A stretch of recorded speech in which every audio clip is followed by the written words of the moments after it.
Good afternoon, everyone.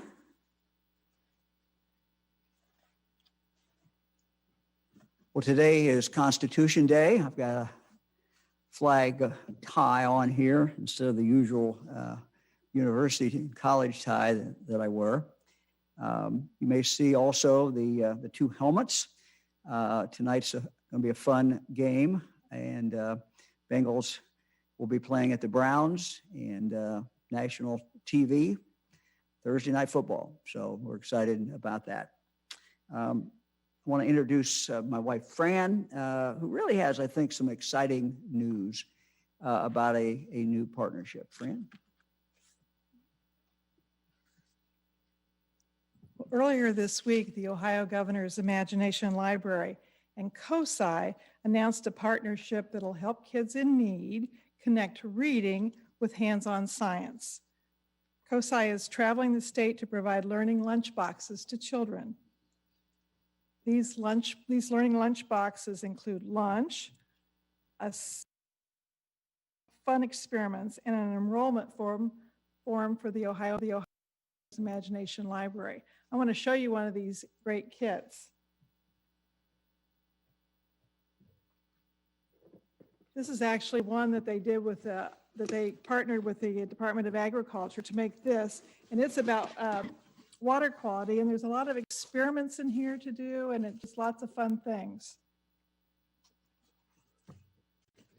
So they've partnered with the Columbus Library, and they do lunch. The lunch is actually furnished by the Hunger Alliance, and the kids can check out books as well. Yesterday, COSI was actually in Athens, Ohio, and it was the local food bank that was sponsoring a food giveaway. And so the kids also got the little STEM boxes. So I think they're finding lots of fun ways to do this and getting food to the kids as well. And next week, they'll actually be in Canton, so they'll be giving away some boxes there too. But it's important for children to continue learning during these challenging times, and partnerships like these help to bring creative solutions to Ohio families. So we're really excited. COSI also recently launched a digital story time on their COSI Connects platform. And to celebrate the launch of the partnership, I got to read one of the Ohio Imagination Library books, As an Oak Tree Grows. So this is kind of a cool book that some of the kids are getting this year. And after I read the book, Dr. Bertley from COSI did a fun experiment to learn about how trees grow. So COSI, if you want to find out more about this, visit the COSI, www.cosi.org connects to see this video and a lot of the fun experiments that you can do right at home. Thanks. Thanks, Fran. Well, today is Constitution Day on September 17th, 1787. Country's founders signed the new United States Constitution. It really was a miracle. There's a book that I read a number of years ago. I think it's called Miracle at Philadelphia. And what they gave us has endured and thrived throughout the years. It's really provided a roadmap for Americans and freedom-loving people really all over the world. The words of the preamble, we the people of the United States, in order to form a more perfect union, establish justice, ensure domestic tranquility, provide for the common defense, promote the general welfare, and secure the blessings of liberty to ourselves and our posterity, do ordain and establish this Constitution the United States of America, and that is the preamble. And I wanted to give a shout out to all the social studies teachers out there in high school and grade school and in junior high. Thank you for what you're doing. When Fran and I got married, I thought I was going to be a social studies teacher. It didn't work out, but my admiration for all of you and what you do every day is very great, because teaching the next generation about our Constitution, next generation about our country, is so very, very, very important. When I was a member of the United States Senate in 2003, and this is real participatory democracy, a group of students from Lynchburg Clay High School in Highland County wrote to ask why we didn't have a holiday to mark Constitution Day. So I drafted a resolution. Ultimately, Senator Byrd from West Virginia was able to get this passed and to mark September 7th officially as Constitution Day, and provided that all schools should teach about our Constitution. Some good news from the Ohio Department of Natural Resources. Director Mary Mertz, this morning, the Ohio Department of Natural Resources Division of Wildlife shared the preliminary results from surveys in the western basin of Lake Erie measuring walleye and yellow perch hatches. Survey found that both walleye and yellow perch hatches are above average, continuing an exceptional era of fish production in Lake Erie. This year's survey sample was outstanding for this part of Lake Erie and is following the trend of the projected historic high for walleye population in the western basin in 2021. Good news for those who love to fish. And kind of on a personal note, I think Fran and I finished up maybe the last of our Lake Erie walleye and perch not too long ago. Eric, let's go to the data. Take a look, data slides. We continue, as you can see, to kind of hover around 1,000. It goes down on the weekends, but it continues to go back up. We just can't seem to get the number of new cases down significantly, fairly flat in regard to that. Tragically, 25 deaths have been reported to us in the last 24 hours. 65 hospitalizations, which is very similar to the 21-day average. ICU admissions is up over that average. Okay, Eric, let's take a look at the next one. This is last week's alert. This is this week's. And we'll talk a little bit about this. 69 counties stayed the same. I mean, really what you're seeing is just kind of the spread of the virus over the state. 69 counties stayed at the same level. 2 counties, Preble and Summit, dropped from red to orange. So congratulations to Preble and Summit. We are seeing a shift throughout the state, though. 11 counties moved from yellow to orange this week, and the number of counties seeing significant increases in cases and exceeding the CDC's threshold for high incidence. Remember that is based upon a 2-week period of time per 100,000. That number of high incident counties has grown from 17 to 21. 70% of Ohioans are now living in an orange county. We have 5 red counties this week, the lowest number of red counties we've reported since starting the alert system.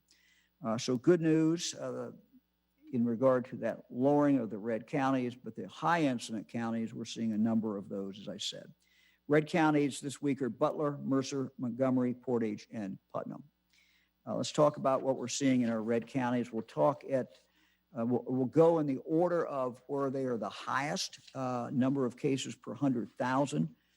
Putnam County, it would be number 1, 256 cases per 100,000 in the past 2 weeks. They continue red for the 3rd week because the county meets that CDC's threshold for high incidence, which is 100. So they're well over that. They're 2.5 times that.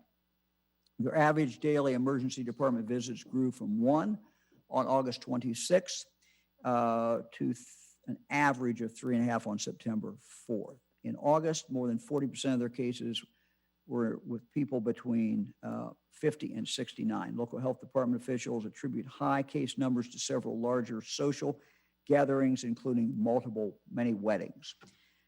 They also said there's spread in households from one family to another, one member to another. Mercer County would be the second one of the red counties. They're at 240 cases per 100,000.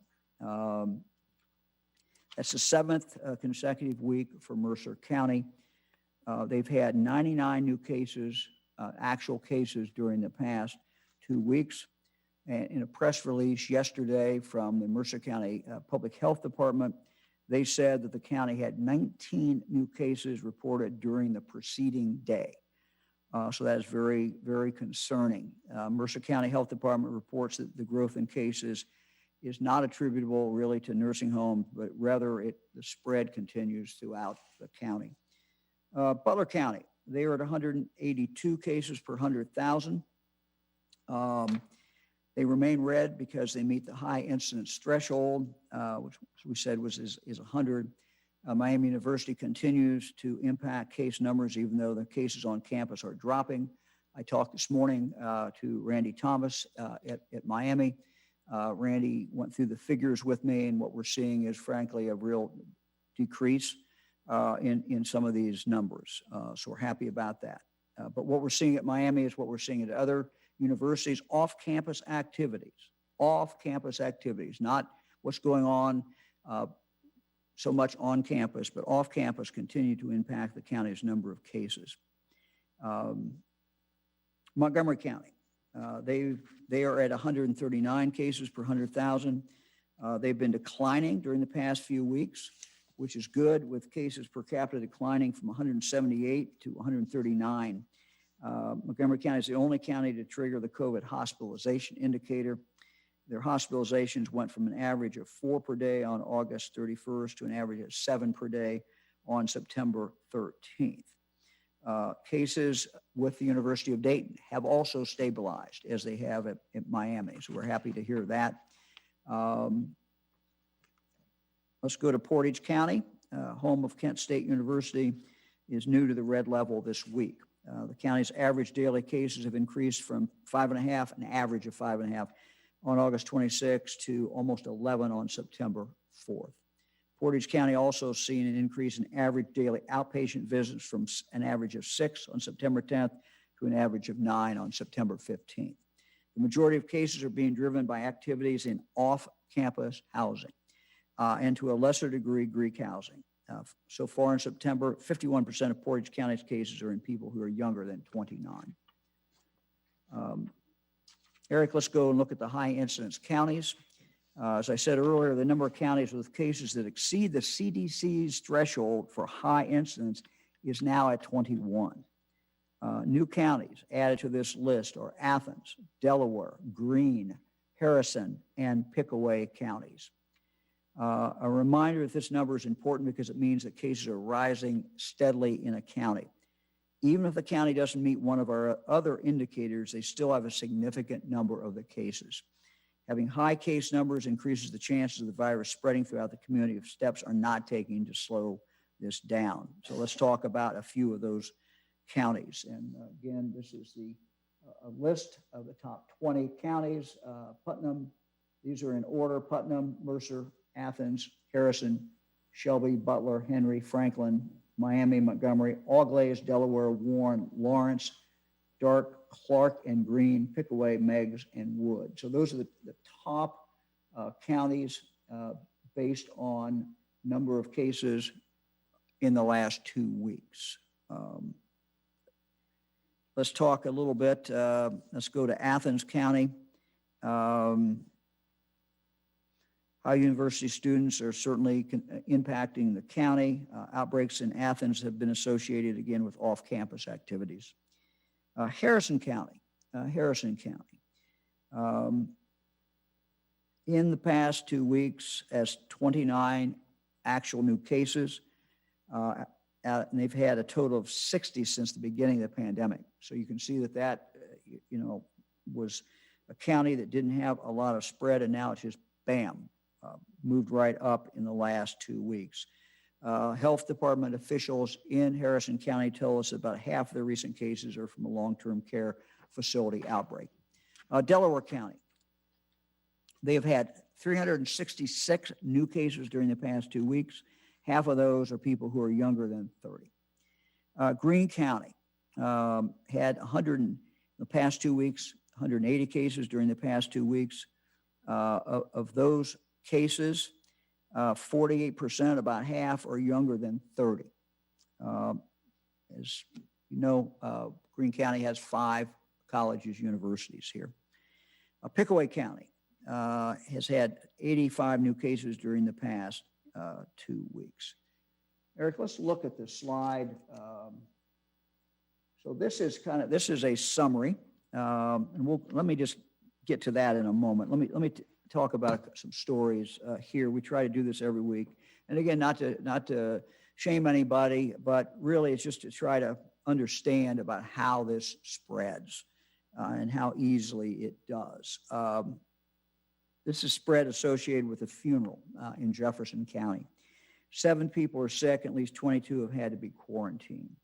The people who are quarantined are in 2 different counties, and the people who are sick are in Ohio and in West Virginia. In Cuyahoga County, 8 high school volleyball players tested positive for COVID. A few of the players attended a large graduation party a couple of weeks before they started feeling sick. So again, I know people are asking about sports and they're asking about what's going on in schools, but by and large, from what we can see, it is other events. It is not the sports competition, at least so far, that we're not seeing much in, but it is students having parties and doing other things. We have a couple of new dashboards that we want to share with you. Our kids obviously only have one opportunity to grow up. And it's up to us, the adults, to ensure that they have every opportunity of a bright future. So let me look at some of these. And Eric, I forgot to go through the map. You want to go back to the map? This is a map we haven't shown for a while. This one over here, and what you'll see is the red. These are the red counties that are outlined in red. And we believe, although we may be behind in some of the data, but the color, fully remote is the dark blue. Hybrid is the light blue. And for those schools that are fully back 5 days a week, it is in this more white or more whitish color. And so what we've done is just circle these. So you can see in some counties, they're mostly remote. You can see other counties that, they are totally open. And again, the only reason to show these is just encourage people in those counties, to try to do everything you can to keep the COVID out of the school, keep your kids playing sports, keep your kids in school. That's where we're seeing, the red counties. So let's go to the next one, Eric.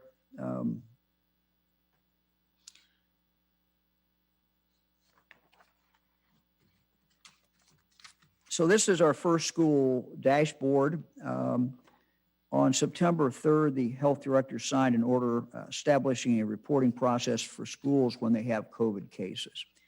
In addition to notifying parents, schools are required to report COVID cases to the local health department, who then reports them weekly to the Department of Health.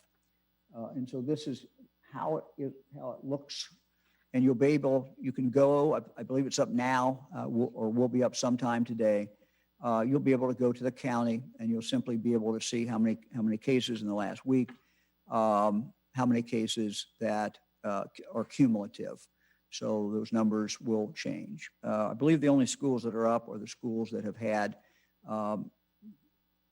incidents of COVID. And again, I want to just say this because I think it's so very, very important.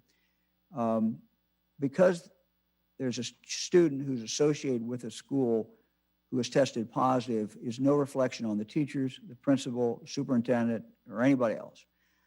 School could be doing absolutely everything right. The school is going to reflect what is going on in the community. The fact that they have figured it out, the parents have, or the school has, that this student has COVID, and they've taken the appropriate action in working with the health department is a positive thing. And so we should look at that as a positive thing. And again, schools from what I can see in talking to superintendents and reports I'm getting back from parents, I think are doing a very, very good job. But this is just one more effort to share information about what's going on in regard to COVID. Most important thing is that parents in that classroom where that child was, or parents who have children who have been close in contact with that child, certainly they're the first ones to get notified, and that's the most important thing. Let's go to the children's dashboard. This is a separate dashboard. The next new dashboard is focused on children in COVID. It was created in consultation with the Ohio Children's Hospital Association. We are blessed in Ohio with some amazing children's hospitals. Sometimes we take them for granted until we have to take a child there or a grandchild goes there, and then we realize how lucky we are to live in Ohio with so many great children's hospitals. The dashboard includes information about cases, hospitalizations, and deaths. One of the more troubling statistics, and there are a lot of statistics, and I'm going to ask Dr. Manning in a moment to kind of, I've asked her to take a look at this, and you've heard from her before in these press conferences, but she will kind of, I've asked her to take a look at the statistics and kind of report what she's seeing on there. But these will be available to the public today. One of the more troubling statistics when you look at this data is that Black children make up 45% of all hospitalized children out of those children in Ohio who've gotten COVID. But only 18% of the total population under 18 is Black children, African-American children. So that is, again, a disturbing figure. Dr. Manning, thank you for joining us. Are you on there? Thank you for coming back, and we appreciate it very much.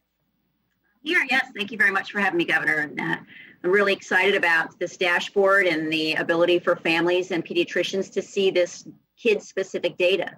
You know, and you've been a great steward of the fact that data really builds trust through transparency. It helps people feel informed. It lets us know how we're doing as a region, as a community, as a school district. And the data that's on the dashboard currently really reflects the experience that we've had across the state as we come together as children's hospitals through the Ohio Children's Hospital Association. You've heard me share before that we're incredibly fortunate that children do not seem to get very ill with COVID, but they do get COVID. And the data really reflects that. We have fairly consistent numbers of children positive with COVID, but fairly also consistently low numbers of children who are hospitalized or who are severely ill with COVID. You know, and finally, the last thing that this data really helps us do is it helps us track trends over time. We want to know if this is going to change. Again, we've been fortunate over time that the trends have stayed very low for children, but if that changes, the only way for us to know if that's changing is if we track that data over time. Well, Doctor, talking about that, we've been at this 6 months, and I know you've been watching this very closely, not only watching it, but dealing with patients. What have we learned, and you talked about it a little bit, but what else have we learned about children during this period of time, or maybe what don't we know? Well, we do know that children who are older and more mobile and more social tend to be more likely to get COVID. We do know that children, as they get older and have other health conditions, could be more seriously ill. We also know that children can be asymptomatic with COVID. And that, you know, that specifically strikes a lot of fear for people, I think, that there might be lots of children walking around carrying COVID. But, you know, on the reverse, we also know through testing thousands and thousands of children in Ohio before they go into surgery or have other procedures, children who are asymptomatic, we know that the percentage of those children that have COVID is exceptionally low. It's about 1%. And so even though we know that children can be asymptomatic with COVID, you know, the overwhelming majority of children who are walking around without symptoms do not have COVID, which is very reassuring. And finally, we're learning and experiencing right now as kids go back to school that the practices that we've discussed before, the safe practices of wearing a mask, keeping some distance, using hand hygiene, and cleaning surfaces, we know that those things keep kids safe. And if kids are safe, the adults in school are safe. And if kids are safe, the adults at home are safe. So it's all connected. Well, that's great, Doctor. Thank you. And so for a parent who's not a doctor, let's say, and who wants to look at this, what what do you look at, and how can you use this? How can this inform anybody who's watching today? So I would tell parents of different age children, look at the data as it's broken down by age groups. That's incredibly helpful. And again, you'll see that in certain age groups, the rates tend to be a little higher. I would tell parents to look at the region in which they live, so that they understand what disease is like in their community. As you've said, that what's happening in the community really impacts what happens in the schools. And then if and when we have data that's school specific, I know that families are really, really hungry for that kind of data. It reminds me of the data that we shared within our health systems early on, that we were all hungry for. We wanted to know how many patients were positive, how many staff members might be positive, because that informed how we move forward. And finally, I would really emphasize that this data is so critically important for primary care providers and pediatricians. Pediatricians always have their finger on the pulse of what's going on in the community. They're always aware of what's going around, whether it's strep or flu or things like that. And now this really enriches their knowledge even more, so that if somebody were to go to their pediatrician and that pediatrician knew that COVID was occurring at different rates in that age group or in that region, that would really impact how they would practice with that family and that child. So lots of richness in this data. Great. Let me just close with one last question. We had reported yesterday a case of flu. It was an adult, it was not a child, in Putnam County. So we're getting into the flu season, and I wonder, what is the protocol? What's the recommendation in regard to children as far as flu shots? So thank you so much for referencing that, Governor, because it's so important this season more than ever that children 6 months and older can get a flu shot starting now, starting today. This is the time to do it before the season's really busy, so that you have a chance to develop your response. You really don't want to be the parent of the child who experiences what it's like to have a child who has flu and COVID. We don't want to learn what that is. We may have to learn that, but we shouldn't have to learn that, because a flu vaccine is so helpful and so preventative. So go today, start today, contact your pediatrician and get your flu shot. Doctor, thanks for joining us again, and we hope to bring you back if you're willing to in the future. We appreciate Absolutely. it. Thank you very much. To continue on what Dr. Manning said last week, Fran and I got our flu shots. John got his flu shot. And as Dr. Manning said, it's critically important to get a flu vaccine this year. We are now into the season. Even though the flu obviously cannot protect you from COVID. As Dr. Manning said, this is not something that any of us, adults or children, want to learn about how COVID and the flu together work. Not something we want to see. The flu shot's another layer of protection to keep yourself, your family, those who you love and who are around you healthy. Getting the shot helps reduce your risk of spreading that flu. It prevents strain on our healthcare system and our healthcare providers, keeps our workforce healthy. It also can keep you from getting really sick. And one of the things that the doctors tell us, that if it doesn't totally prevent the flu, it may decrease the severity of that illness, which is so very important, and particularly important this year when the COVID is out there as well. Flu shots are available at your doctor's office, retail pharmacies, federally qualified health centers that we have throughout the state also have the flu shot available. So one of the things that I've enjoyed doing, I hope you have as well, is hearing from some of our superintendents out there who are doing something that superintendents have not had to do for 100 years, and that is deal with a real pandemic. And I think they're doing a very, very good job. First up is Justin Jennings, Chief Executive Officer of Youngstown City School District. Jennings, you on there? Yes, sir. Well, thank you for joining us. We appreciate it very, very much. I see a couple of football helmets back there. Absolutely. It is football season. Tell us how you're approaching what's going on in Youngstown schools. Are you all remote? Are you in person? What are you? Yeah, we decided to go remote about 3 months ago. So we are working through the remote system. We have all of our devices, and we've started, and we've also allowed, we have allowance for all of our scholars to have a hotspot or to have hardware wired internet access. So I think that's very, very important.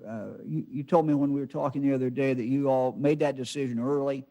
Then you started, I mean, one of the challenges we always have, and certainly we had in the spring, was students in rural areas, but sometimes also in urban areas might not have the connections.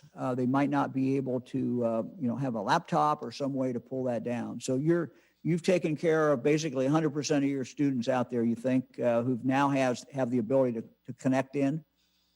Yes, yep. If they have hotspots, we try to provide one for each scholar at the house, because we know sometimes if you have 4 or 5 people on the internet at the same time, it doesn't run as fast. And if they didn't have anything, we provided a home from Spectrum. We provided a home internet access for them. So, tell me a little bit about how your teachers are doing, and how this learning is going. well, because we started so early, it afforded us the opportunity to train our teachers in the summer. So it's still a learning curve. Zoom is new for everybody. I mean, I don't think anybody, you said you wanted to be an educator early, I don't think they had a class on remote learning.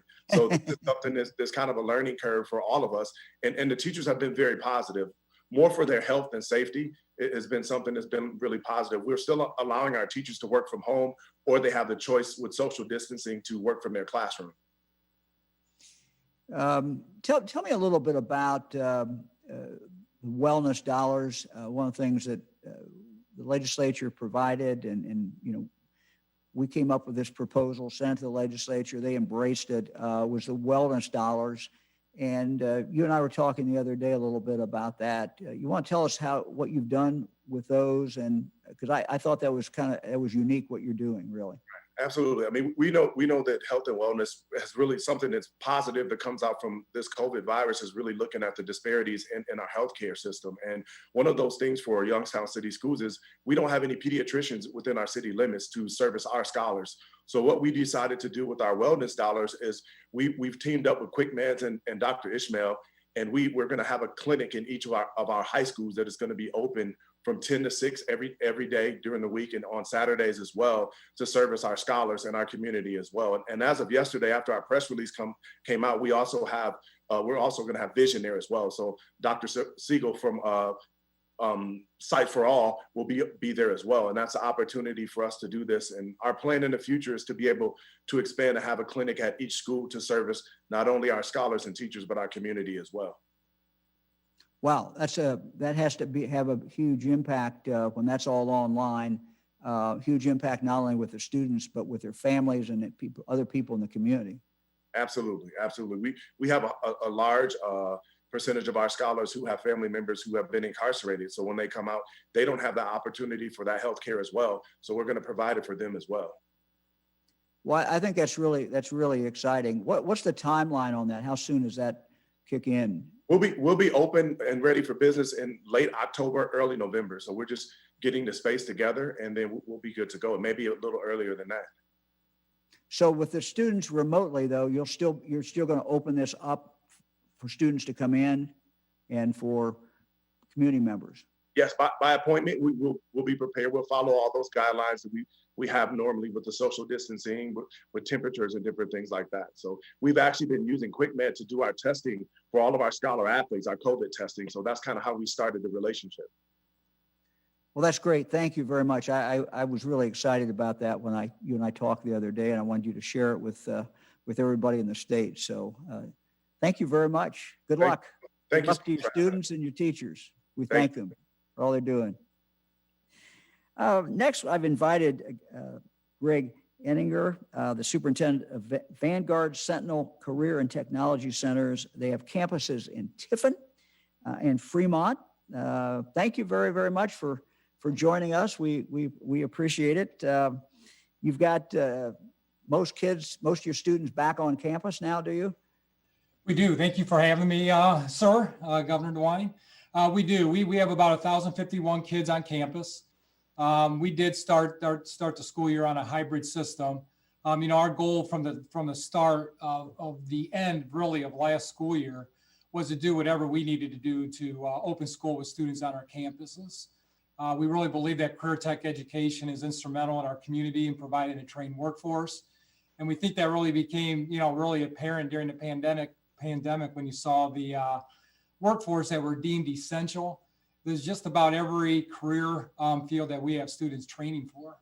And to properly train them, eventually they have to get into the lab, they got to practice, they got to demonstrate, they got to do that hands-on portion, which is paramount to their overall skill development of their career, and to have that ability to pass that specific industry credential. So we really did put in a lot of safety requirements. We followed the state requirements. We followed industry sector specific requirements if they were above and beyond what the state had put out. We really felt that was important to stay in line with business and industry because that students would be seen in their early placement opportunities or full-time job opportunities. So then we decided, we basically created 3 schedules that tried to hit every scenario that we might face.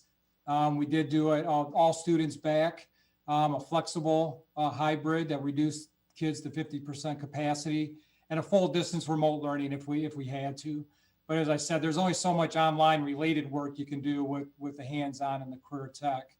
But we did start in a hybrid system to give us the ability to kind of start slow. It was new for staff, making sure all the social distancing was taking place, the face covering, the hygiene pieces were all being followed. And then what we did look at, Governor, was we didn't look at every lab the same. I mean, every lab is a different size. Every enrollment might be different. So we kind of took the approach of if we can continue to maintain the safety requirements, our goal was to get students back fully. And we were able to do that. Actually started this week, 4 days a week. We have all students except for in 3 labs that we didn't feel like we could maintain that safety requirement. So we kept them on the hybrid. Everybody else is back, and we left the Wednesdays as a distance learning day for staff for additional planning and for us to be able to do an additional deep clean above and beyond what we are already doing. So you've had to really approach this as a school, but also as a business or a manufacturing company or whatever the skill set is. So you've had to pull best practices from industry plus best practices from schools. So that's been a interesting challenge, I'm sure. Absolutely. Yeah. If you would walk in a few of the labs, such as our cosmetology or health lab, you would see a double barrier system because that's what's happening out in industry. They'd have their face mask and a face shield on. So they are following them, and staff is doing an outstanding job.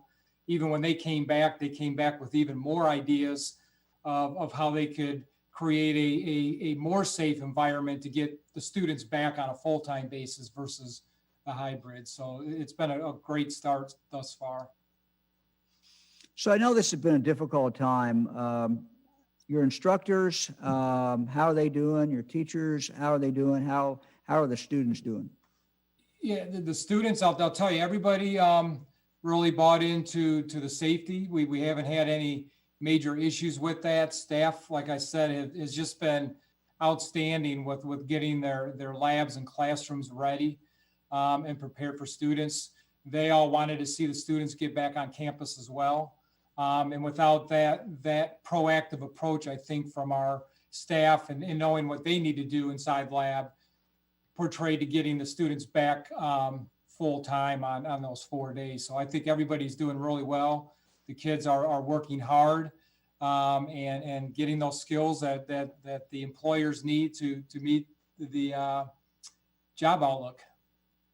Well, that's great. Well, thank you so much for joining us, and best wishes to all your team. Thank them for their hard work, and thank the students for their hard work. Well, Appreciate you being with us. Thanks for having us. Appreciate it. Thank you.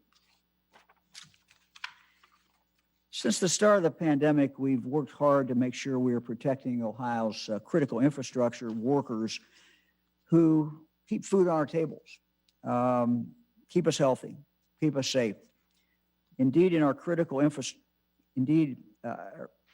infrastructure is part of that. And some of the most important people are migrant workers, our seasonal workers.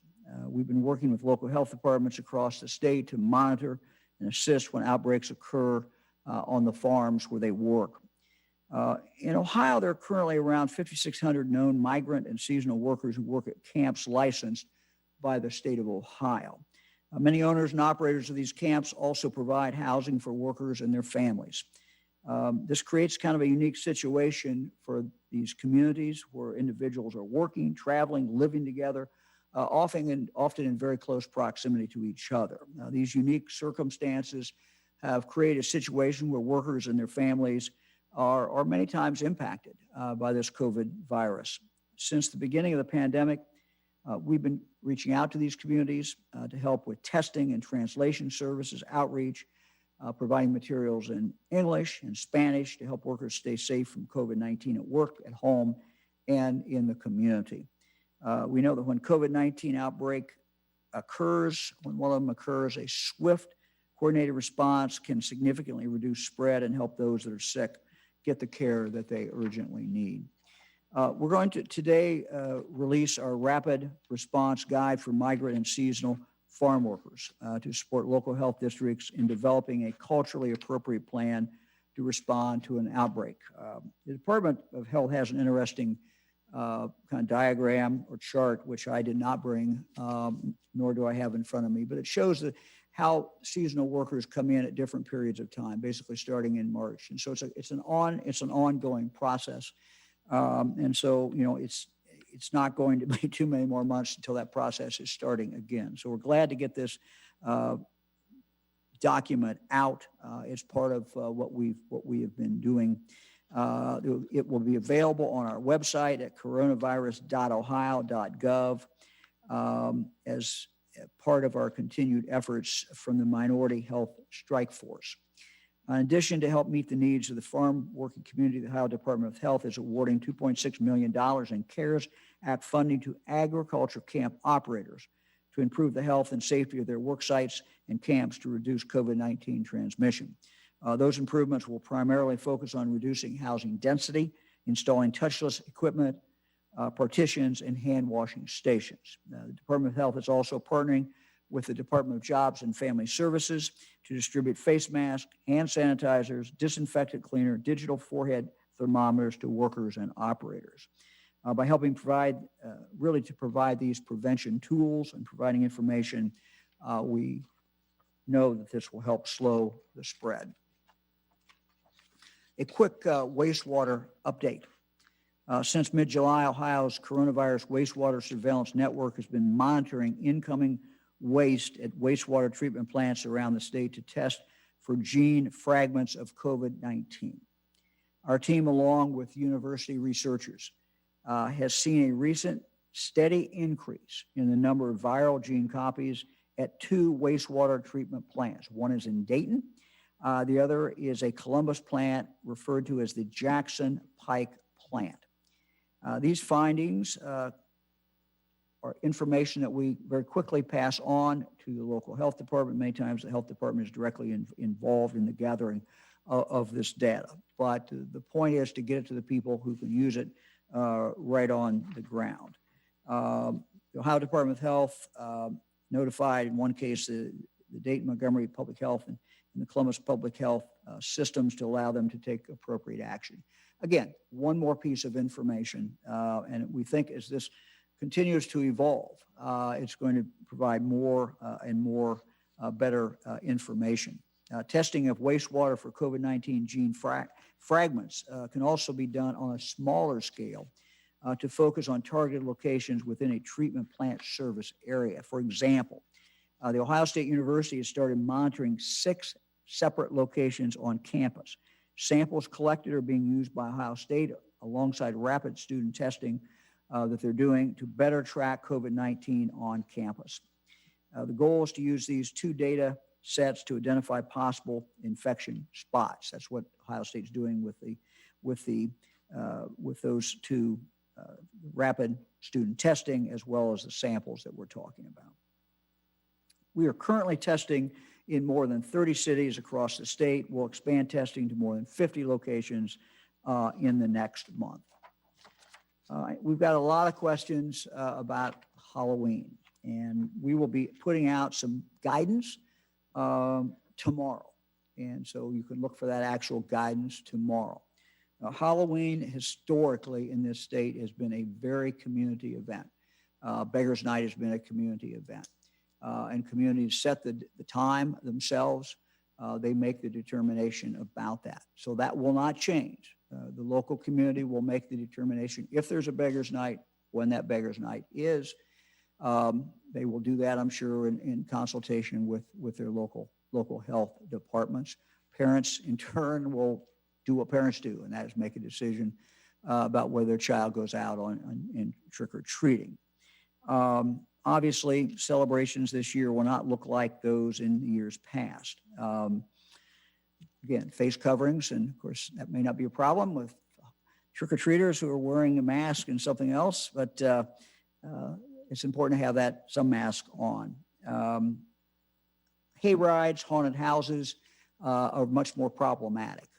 Again, we kind of come back as you look at these things and look at how close you are or your children are going to be to others, many times here strangers, how close they're going to be.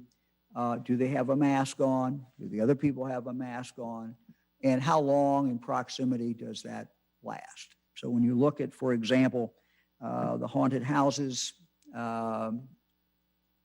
probably much higher risk than the normal trick-or-treating, just because of the close proximity inside those haunted houses. So we'll continue. We got a while to go until Halloween. We're going to put the initial guidance out for everyone because we're getting a lot of requests about that.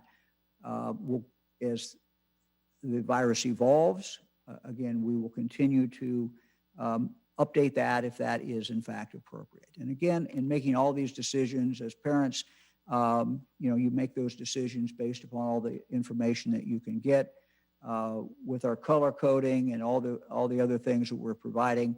One of the factors obviously is how much spread is there in your community. And so that's again something that you can consider. So we'll be having more information about that. As I said, we're going to put a release out tomorrow and just kind of outline the recommendations from the State Health Department. Today, I'm pleased to announce that the Ohio Department of Jobs and Family Services has now begun distributing the $300 per week in lost wages assistance to eligible unemployed insurance recipients. So you should be starting to get those checks. Those checks will go back in time for whatever. This assistance is available to Ohioans who receive traditional unemployment benefits, pandemic unemployment assistance, trade readjustment assistance, shared work Ohio, or extended benefits for weeks ending August 1 through September 5. PUA claimants are receiving these payments first in a staggered manner with individual payments for each week they qualified for the program. For those receiving other types of unemployment benefits, the necessary system program update is underway. When it's complete, individuals will need to log into their accounts to certify that they were unemployed or working reduced hours because of COVID during eligible weeks. These individuals receive one retroactive payment for all weeks that they qualified for. Jobs and Family Services staff are working to complete this programming as quickly as possible, and they're posting frequent updates on their website at jfs.ohio.gov/LWA. So that's will be coming. If anyone has questions, they certainly can contact Jobs and Family Services, but I wanted to tell everyone that these checks are starting now out. Today, we want to remind everyone about the census, and so we have asked Lydia Mahalik, the Development Services Agency, who is in charge of the census in Ohio, to talk with us. Lydia, thank you for joining us. I know you're working very hard on the census. Tell us how we're doing in Ohio. Well, good afternoon, Governor. Yeah, actually, the state of Ohio is doing well. As of this morning, our self-response rate is 69.9%, which is the responses from Ohioans either over the phone, online, or by mail. And this actually happens to be above the national self-response rate. Our total response rate, which includes the census door-to-door efforts that are happening right now, is actually 95%, which is above our response rate 10 years ago. But I got to tell you, in our self-response rate, Governor, we're still behind the state up north. We don't like that. So You don't. they're within striking distance, though, I believe. That's absolutely correct. We're within striking distance. So That's right. So what do people need to know? If you've not filled out a form, if you've not gone online, if no one's knocked on your door, what do they need to do? Right. Well, right now you can actually complete your census today by either going to 2020census.gov or by calling 1-844-330-2020. Really easy to do. The census is safe, it's easy, and it's so important. Director, thank you very much. We appreciate it. I like the flag in the background there. Looks Only great. the best from Flag City, Governor. Flag City. All right. We appreciate it. Thank you. Very much. We're ready for questions. Governor, our first question today is from Kevin Landers at WBNS in Columbus. Hello, Governor. Hey, Kevin. Several weeks ago, I asked you if you would be returning money that you received from First Energy. Have you been able to identify how much money you received from First Energy? And if so, where did you return that money to? You said you were going to donate it to charity. I will check with that. As I recall, we gave that money to food banks in Ohio, but I'll confirm that with Laurel and my team and make sure that we get you that exact information. Next question is from Jeff Reddick at WSYX in Columbus. Good afternoon, Governor. A newly released report that was obtained by ABC News coming right from the White House showed that Franklin County is still a county that is of at least some concern, if not major concern, for the federal government. Franklin County, of course, on the state's kind of color-coded heat map has gone down and remained in orange.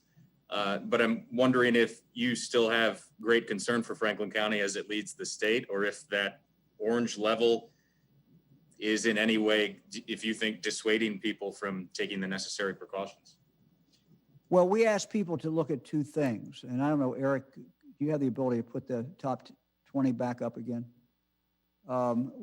We look at two things, and we asked them to look at two things because you can't get a picture by just one set of statistics. It's like a baseball player. You know what they batting average, but if you don't know runs batted in, and et cetera, then you don't have the full picture. And so we try to give them as much information as we can.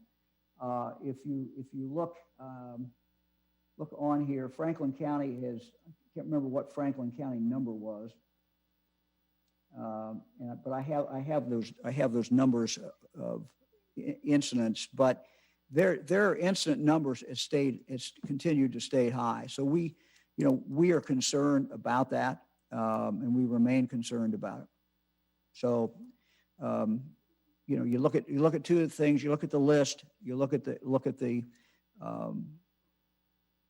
color code.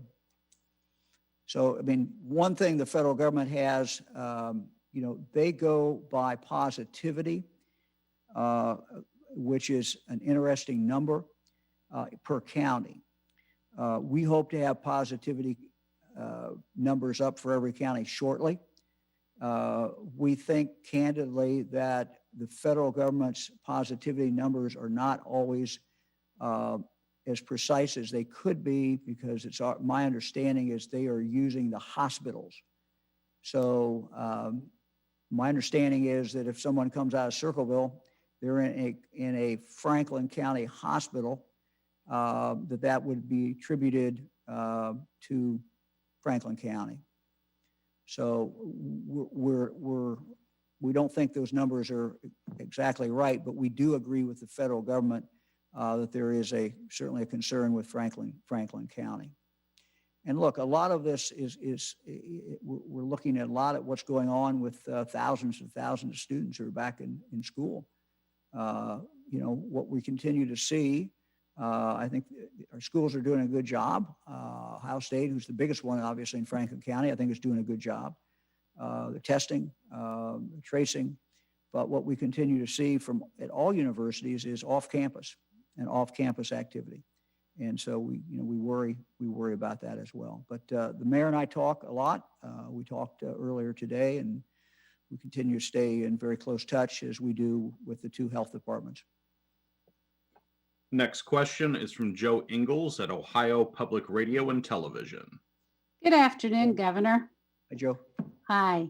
Candidates are starting to come to Ohio. We saw Vice President Pence here recently. President Trump is coming. And then the Democrats, we're probably going to start seeing more of their, events in Ohio. These typically draw large gatherings. And if you look at the crowds on some of these gatherings, they're not masked. They're not wearing masks. There's a mask mandate in effect in Ohio.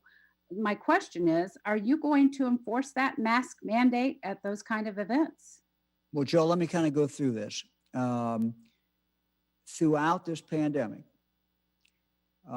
we have not put orders on, we've not closed churches. Other states have closed churches. We have a great respect. I have a great respect for the First Amendment, great respect for freedom of religion.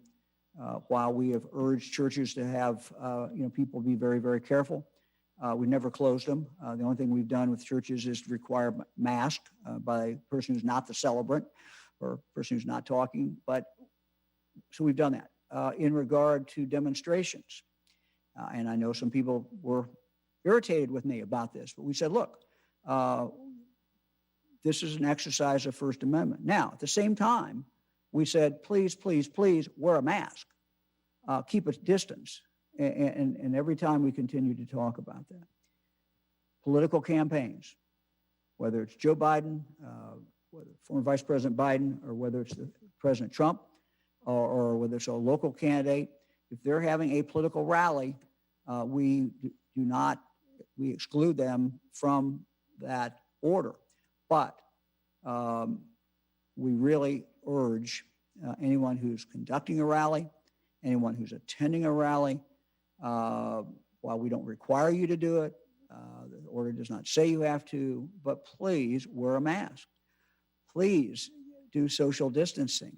What you don't want to see is in any event, whether it's a wedding, a funeral, whatever it is, it become an incident where someone gets sick.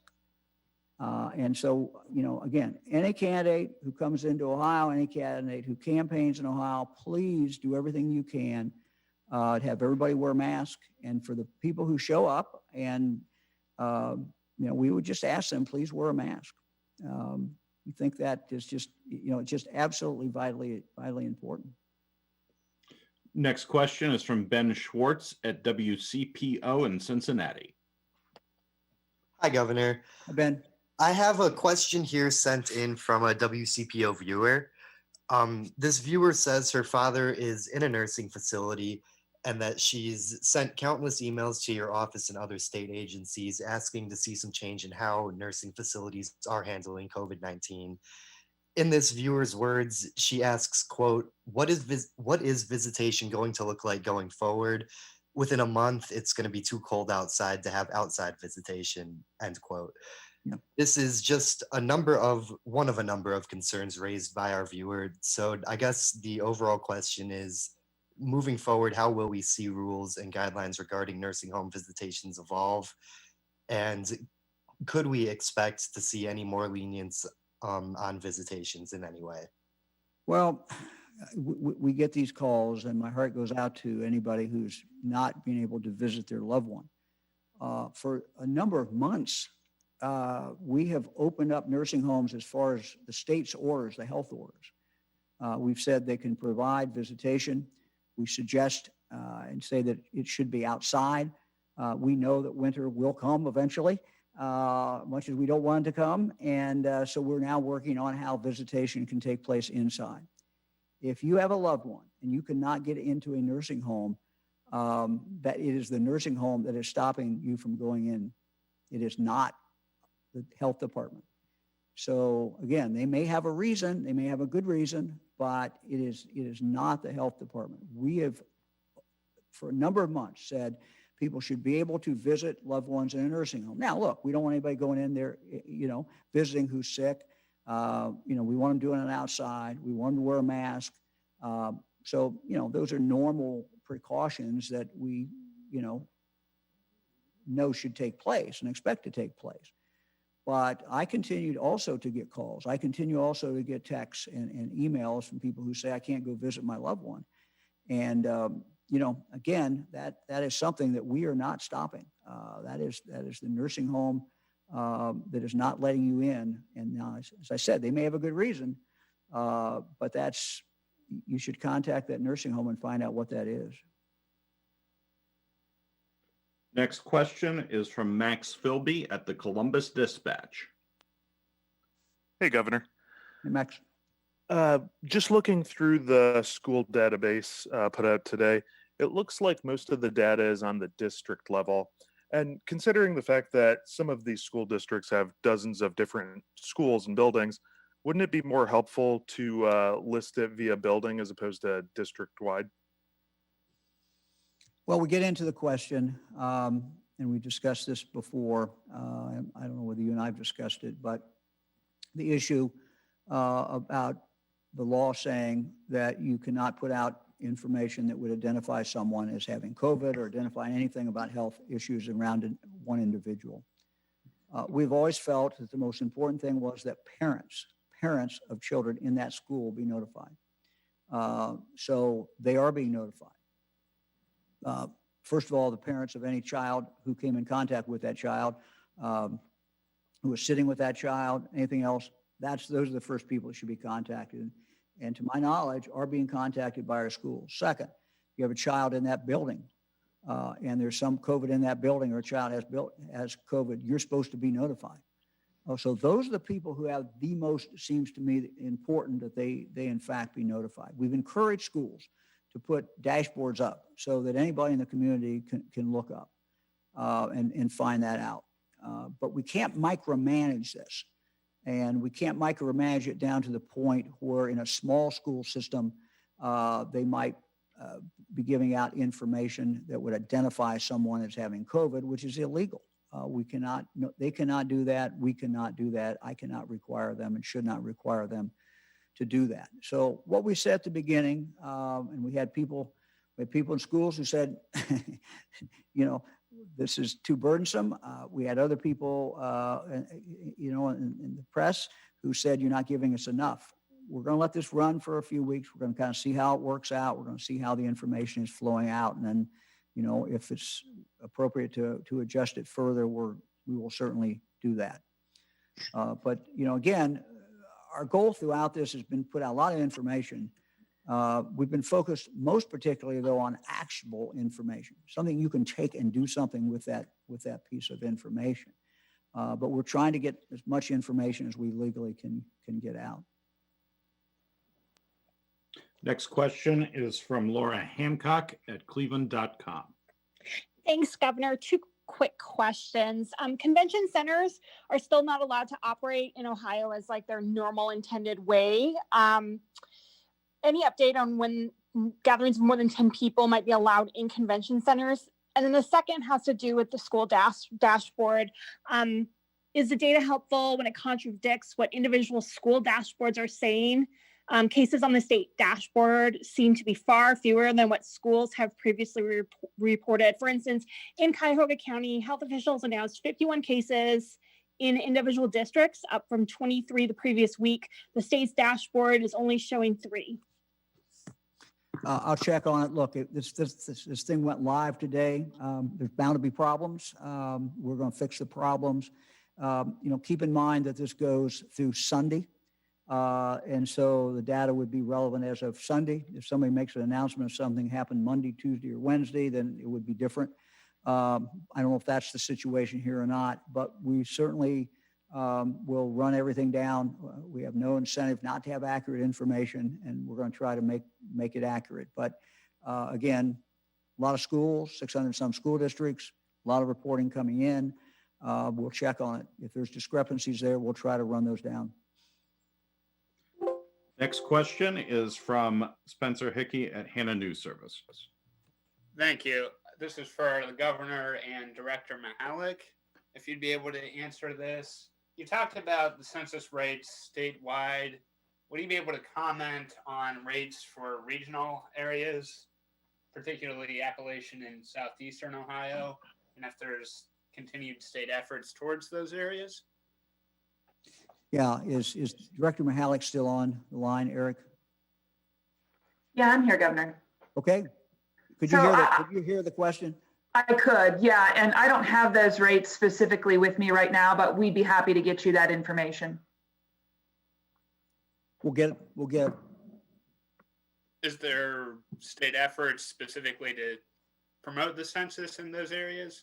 Director, you're muted if you were saying something. Yeah, absolutely, Spencer. We're doing everything to promote the census statewide. We've actually worked with our partners in the Appalachian region to do some media awareness and those types of things. So, the state has its entire Complete Count Commission, but there are Complete Count Commissions all across the state as well in different counties and cities. And there's certainly been an effort to ensure that we get those hard to count populations that you're referencing aware of the census. And in terms of what that percentage looks like, we'll have to get back to you on that. And Lydia, I wonder if you could, Director, if you could talk about the door-to-door, because door-to-door is one way that, you try to reach those folks who you haven't reached any other way. How does that work in Ohio? What are we doing? Yeah, well, right now, the census actually has census takers out amongst the different communities, and they're stopping by doors of individuals or households who have not yet responded to the postcards that have been sent, reminders that have been sent over the last 6 or 8 months. And really, they're going door to door right now. They're wearing masks. They have, government IDs that identify them as official census takers. They're all following the proper health guidelines. And I would say if no one's home, they will put the information at your door so that you can go ahead and go online or call the phone number to respond to the census. And if someone has, let's say you've got a family member who maybe just moved, they moved in from another state, how does that person get contacted?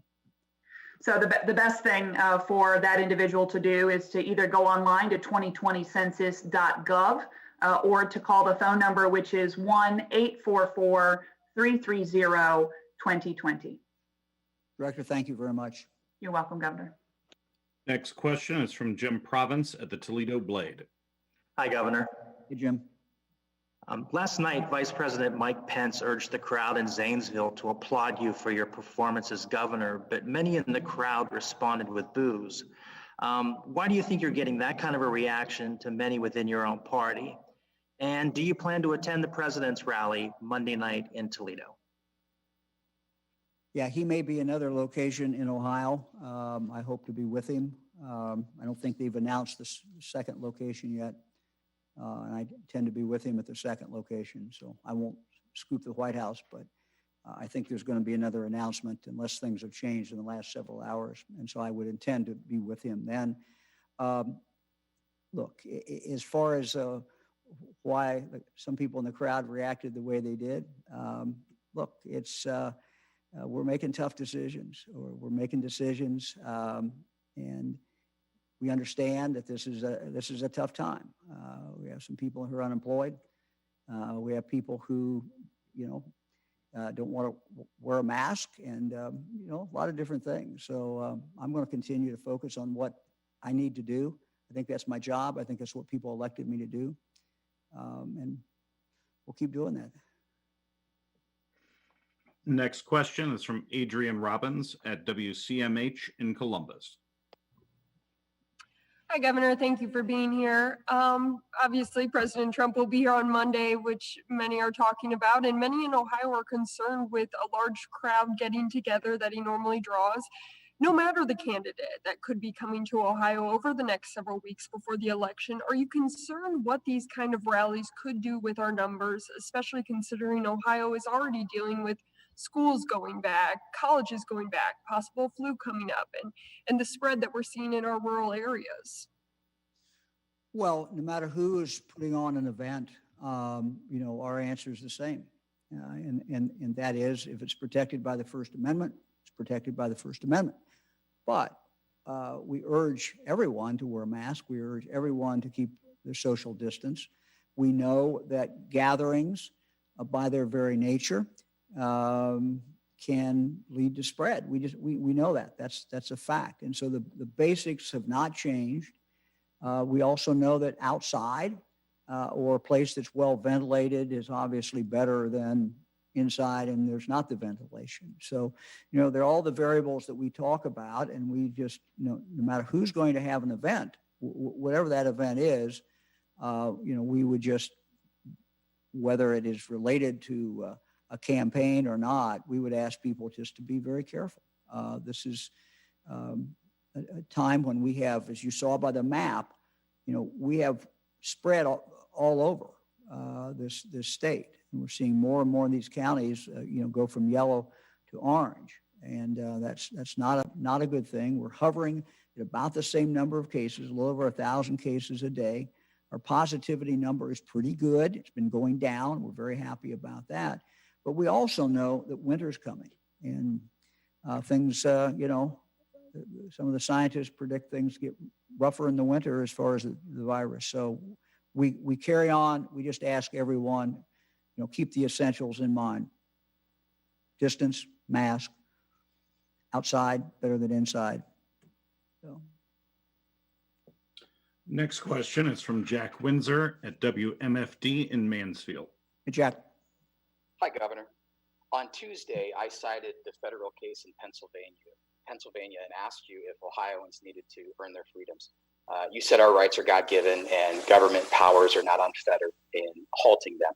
Yesterday, Representative Grandel announced a bill that seeks to lift the state of emergency in Ohio and existing healthcare orders. Grandel mentioned the violation of the separation of powers in the continued state of emergency and said, quote, government cannot protect us from every single one of life's risks, and later said 99% of us we now know will be safe from this virus. Yesterday, your office said you would not support Grandel's legislation. Considering your answer on Tuesday, the federal decision from Judge Stickman in Pennsylvania, and given the latest science showing that exposure to the common cold provides COVID T-cell immunity in 40% to 60% of the population, meaning a vaccine may not even be needed for most people, why not follow the science and support the legislation to end the state of emergency? And then how are we doing with the antibody test results? Thank you. Well, I wish it was as simple as passing a law to get us away from the emergency that we're in. I mean, factually, we are in an emergency, whether it's declared or not. We've declared it as an emergency, but passing a law saying it's not an emergency is not going to make it not an emergency. And I say that with all due respect to her. She and I were talking the other day on a bill signing that she had sponsored.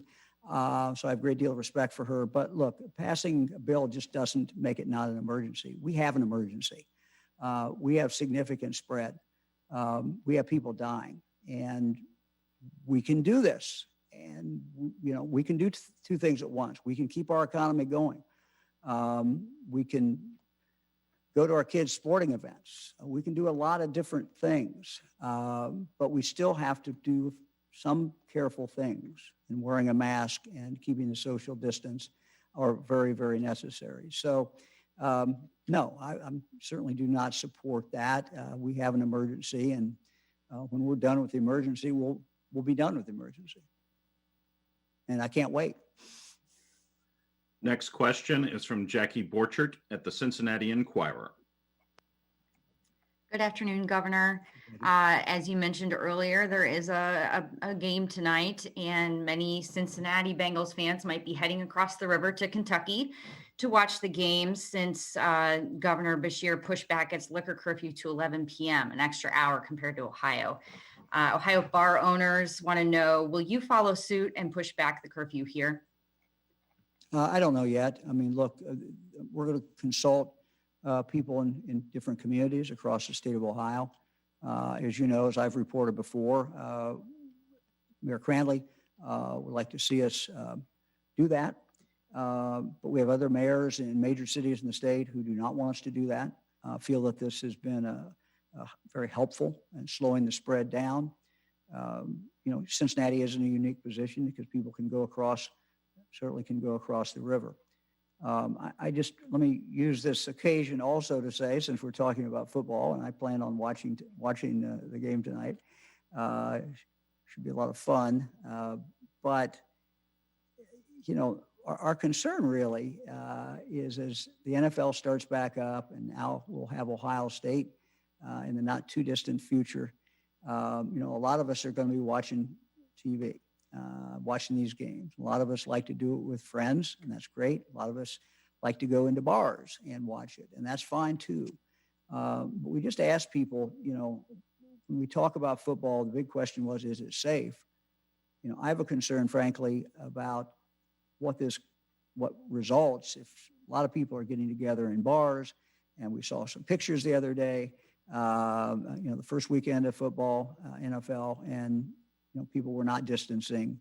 And so those are just by their nature dangerous. And so we can enjoy the NFL, the Bengals and the Browns, and we can enjoy Ohio State, and we can enjoy UC and other teams that are playing, but we can do it. We ought to try to do it in a safe way. And that would be my request, if people could do that.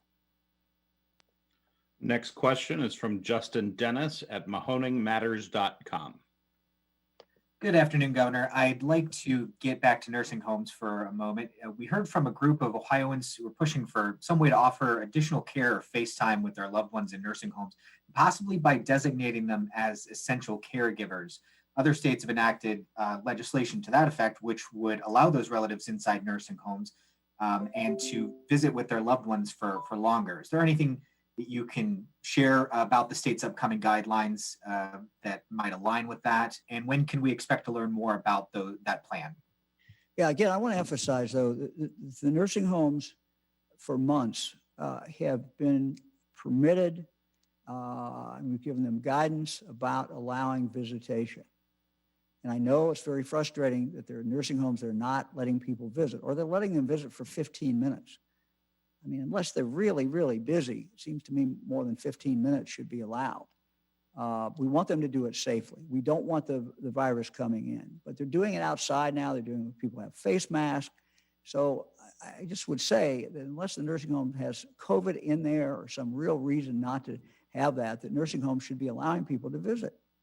They need to be careful. We're now coming up with protocol, which Director McElroy will be announcing shortly, about how that will happen as it gets colder, and visitation outside is obviously going to be difficult or impossible, and how we'll be able to, we hope, carefully move that in. In the long run, the more testing we can get into nursing homes, the more we're going to be able to have visitation, and the more we're going to have life that will be more normal for the people the residents of the nursing homes. And so we're working on that very, very hard, working on that this morning, and we'll continue to work on that. So, we're seeing more and more testing coming out. We're seeing the cost go down, and the more testing that we can do inside nursing homes, the safer it's going to be. But we still, as you know, are losing a lot of people in nursing homes. And it's just breaks my heart. And so we still have to be careful. We can't just say we're not going to be careful. So when people go into a nursing home to visit, when we get to the point where they're physically going inside, again, it's going to even be more careful, more important that they not have temperature, that they not be positive. I mean, at some point, we're going to be able to get to the place where we, in addition to the normal screenings that we have in effect, wearing masks and those other things, that a test will be available at a reasonable cost, and that person will take that test, wait 15 minutes, and if they pass that test, they would be able to go into that nursing home. Now, it's not 100% not perfect, but that would be one more screening device added to the devices, the things, the mask, and the other things that we already have. So that's kind of where we're going in the future. Next question is from Marty Schladen at the Ohio Capitol Journal. Good afternoon, Governor. Marty. Do you agree with former governors Taft and Celeste that Ohio should prepay postage on absentee ballots? And if you do agree, what do you make of the controlling board's decision not to do so? Yeah, I think I said last time, or at least I thought about, maybe I didn't say it, that I'm in favor of that. But I also say that we still have a good system in Ohio without paying for that. We do have a situation where, everyone got the application that was mailed to them. So, Ohio is aggressive. Secretary of State is aggressive. I think, we're doing a good job in Ohio in letting people vote and trying to make it as broad as we can and giving them every opportunity. But no, I'm on the other side of that, but it was clear to me some time ago that there simply was not an appetite in the General Assembly to do that. And in fact, that there were members of the General Assembly who did not favor doing that. Next question is from John Reed at Gongward News Service. Good afternoon, Governor. Hey, John. Treasurer Sprague suggested today spending $100 million from the Coronavirus Relief Fund on grants for small businesses to help them through that. Is that something you would support? And do you have any other ideas of how the rest of that money might be used? Yes, I do. We're working on that. I intend to work further on it this weekend. I'm glad to get his recommendation. I know that, he was putting that out, and we've received recommendations from other people, talking with members of the legislature about this. We should have recommendations to come out next week. So we'll stay tuned. We'll have more. Governor, next question is the last question for today, and it belongs to Jim Oddie of WHIO in Dayton. Governor, let's return to football. To what degree are you satisfied with the protocols to keep players, coaches, and staff on the field safe? And if you feel safe about that, would you support returning fans to the stands, let's say, for example, 6,000 fans at Ohio Stadium, as will be at the game tonight? Jim, you're talking about, we got high school, we got college, we got NFL. We're talking about all three? What? Specific to college, the Big Ten returning. Yeah. Are the protocols in place? Yeah. Look, I think the protocols are in place at Ohio State. I can only talk about Ohio State, but I'm convinced the protocols are in place. Dr. Borchers, who's advising the Big Ten, is from Ohio State. I've talked to him on numerous occasions about, how things are going at Ohio State and testing the athletes, not just the athletes for football, but all the athletes. I think they have a very, very good protocol. Look, as far as putting people in the stands, that first is a decision of the Big Ten, then a decision of Ohio State.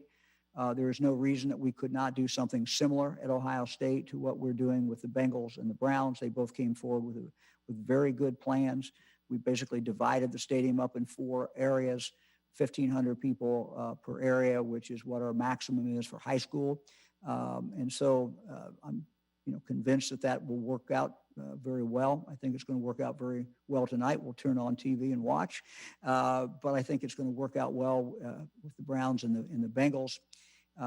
Again, the real concern is not what happens inside that stadium with 6,000 people. The concern is getting in, getting out, and what the congregating together. I mean, that's just what you worry about purely from a health point of view, is people congregating together in close proximity to each other. I think what you're going to see tonight with the Browns, they're going to have people spread out. People are going to be wearing masks. People are going to be safe. They're going to be safe inside the stadium. And so certainly we could expand that if Ohio State wanted to. We could expand something similar to that to Ohio State. Cleveland has done the right thing, and the city has done the right thing.